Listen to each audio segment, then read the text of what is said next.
If you mention this guy's name in the Buffalo region, it'll make a lot of people smile. He gave so much back to the community while he was a member of the Buffalo Sabres program.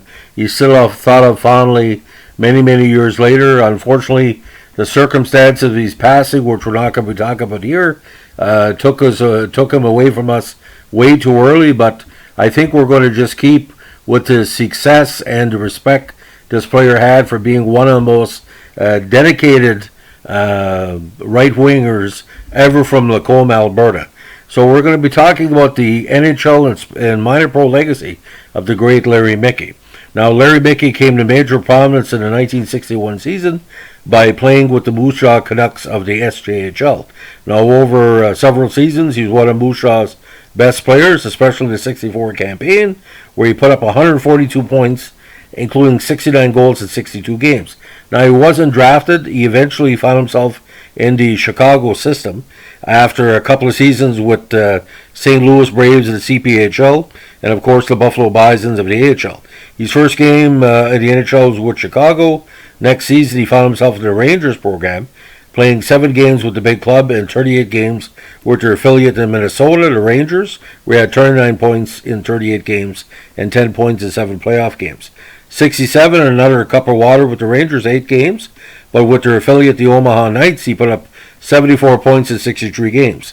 68, again, a cup of coffee with the Rangers, 2 points in 4 games, but with Buffalo, he had 26 points in 30 AHL games. 69, finally broke through for his unofficial rookie campaign with Toronto Maple Leafs, 27 points in 55 games, and also played 3 games in the playoffs. Now, 1970 was an interesting campaign.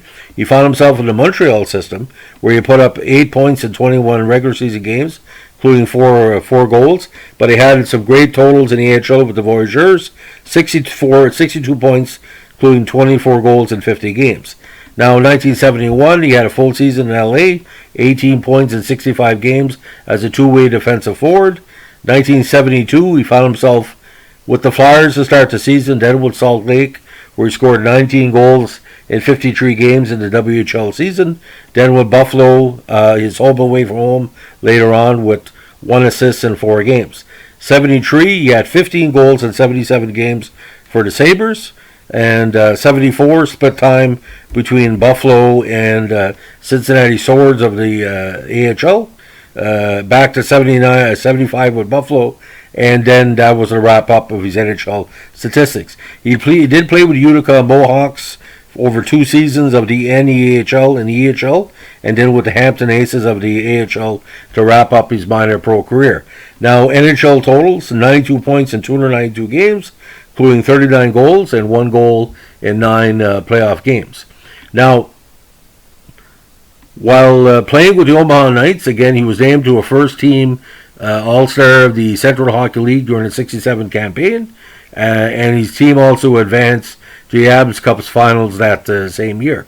Unfortunately, there was an accident during the playoff series where he was traveling through Nebraska on a Sunday night for a playoff game. Unfortunately, low visibility caused an accident. He suffered major injuries while his beloved wife Eleanor, was killed in a crash. So, rough time for the extended Mickey family. Now, his community involvement in Buffalo, like I said, is well known, and he also did a lot of work with children with special needs. He's also recognized as one of the early founders of the Buffalo Junior Sabres program. The franchise was established in Buffalo in 1975. Now, during its history, a half-dozen former Sabres served as head coach or assistant coach, and Mickey coached the team from 75 to the end of the 77 season before again going back into minor pro. Now, Larry, 5'11", 175, tremendous size and durability. And like I said, in Lacombe, Alberta, some of the most dedicated athletes come from that part of the province. And I know when Larry was playing with Montreal in 1970, there were some occasion to say amongst the media, it would have been great to see Larry in the playoffs.